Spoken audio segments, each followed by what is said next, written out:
Well, back to Westminster. Tomorrow we have the state opening of Parliament, the new government, including its host of fresh-faced baby MPs, and the Lords and assorted dignitaries will gather to hear the King's speech. We're expecting a fair amount of bills in this one. I think people are talking about 30 or so different measures, which is much more than the previous Conservative King's speeches have been, or Queen's speeches have been.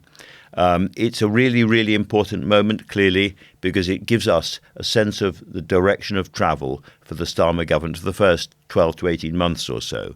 And we will learn a lot more about where the real priorities are and what is not a priority. Will voting at 16 actually be in there or not? What are they going to do about the two-child benefit cap, which I think is clearly going to be the first big potential rebellion or problem for them? What are they actually going to say about Lords reform? How far are they going to go at a time when they're trying to stuff the Lords with lots of new Labour peers to get their own business through? That's very interesting. Are they really interested in the Constitution? I'm told that everything in this is about growth.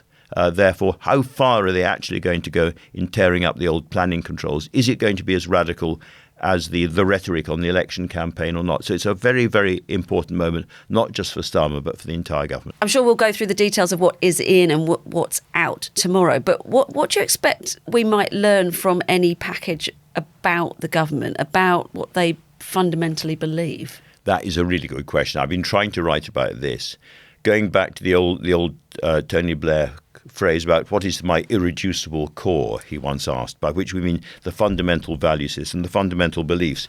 And I think this is a really interesting and surprisingly difficult question to answer about Keir Starmer's government.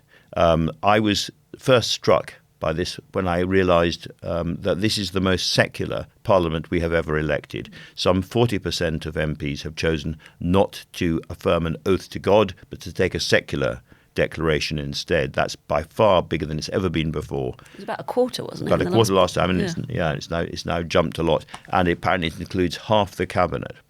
But when you think more deeply about the cabinet, actually, although Keir Starmer is not a believer, Rachel Reeves comes from a Salvation Army family. Wes Streeting is very open about his Christian faith and has discussed it in terms of his own sexuality. Jonathan Reynolds is an ardent Christian and said that that was part of the motivating factor from resigning from Jeremy Corbyn's shadow cabinet. David Lammy, again, a profound Christian. So some of the biggest voices in the government are, in fact, motivated by religion. But you can't really say that this is a government in the tradition of Christian socialism. Why? Because if you look at that tradition, too many of them are not Christians, and too many of them don't talk about ethical values in the same way that Callaghan or Wilson or John Smith or indeed Tony Blair would have done. So I think we are into a new territory. And talking to lots of people and trying to sort of mind my way through this, it seems to me that there are various principles. First of all, there is a sort of scientism about this government. They believe very strongly in evidence and hard facts. And if you look at the motivation, for instance, behind the new Green Deal, that's going to be a very, very big part of the story of the next few years. That is not driven, as the Tory right-wing press suggests, by some kind of sort of slightly woolly ideology. It's driven by hard science, hard climate science. That's what's driving it, and that's what they're committed to. And we've seen the appointment of Patrick Vallance, the former chief scientific advisor. Exactly, in that tradition.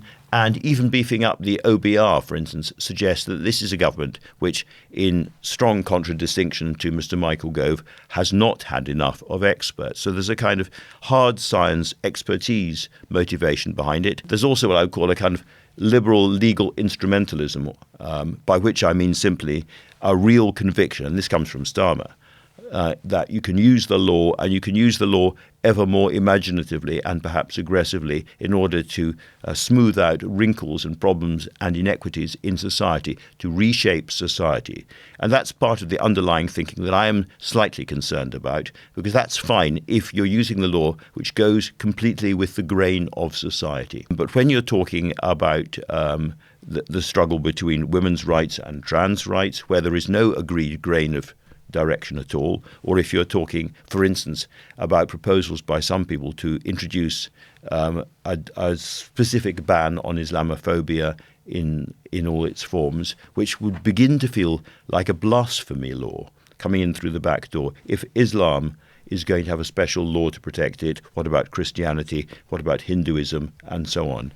There are areas there which I think for lots of people could feel mildly or less than mildly oppressive. And so that's a difficulty. But any attempt at sort of a blasphemy law it's not gone down well in Scotland. They would be ill-advised to do that, surely. I think they would be very ill-advised. I'm just trying to pick out the sort of, basal instincts. And I think that sort of legal instrumentalism is certainly one of them. But I think there's a much more kind of generous set of ideas as well at the core of this government. I was talking to one of Keir Starmer's closest advisors who said, we're all really, really influenced by what happened to Britain in the wake, really, of the financial crash and the number of people who these days feel like they're strangers in their own country. They're not even recognised in their own country. And for Keir, this is absolutely central, is the idea of giving them respect. Whereas the new Labour governments thought about those kinds of people in terms of better targeted welfare payments and welfare benefits and regulation of the private sector.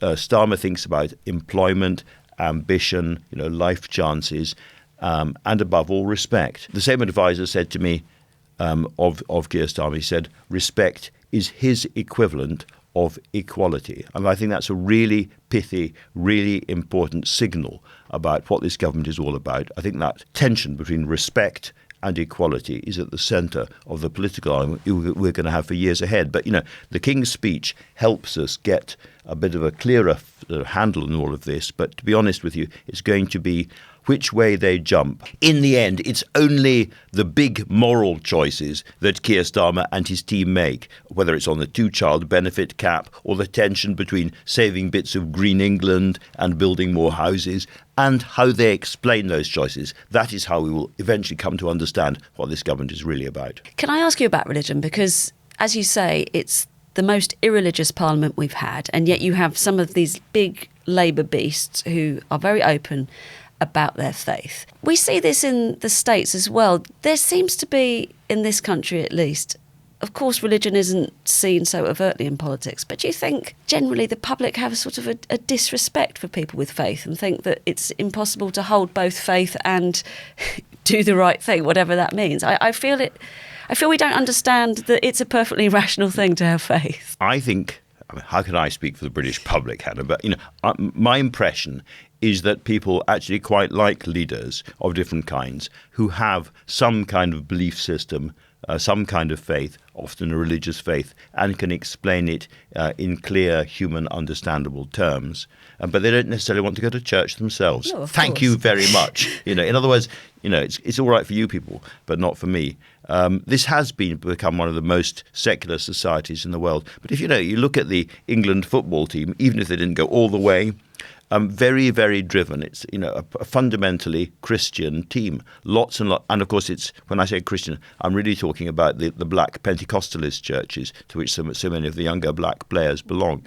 So religion is beginning to reinsert itself through that and, of course, through Islam into the national conversation in a way that it hasn't been for a while. But I'm just really struck because all the way through the story of the Labour Party in the 20th century, the church, the chapel, were absolutely fundamental to the way people spoke and explained themselves. And you go right the way back to people like Tawney, you go even back to sort of cynics like Tony Crossland, who came from a very, very strict sect called the Close Brethren, like the Plymouth Brethren.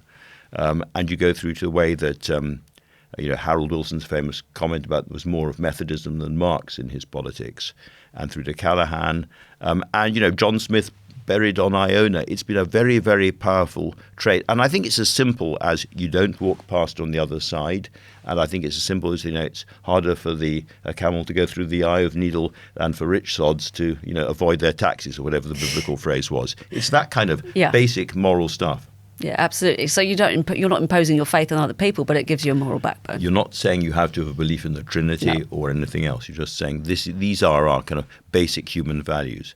And of course, the golden rule, do unto others. You find that in Confucian thought. You find it in different forms in Hinduism. You find it all around the world.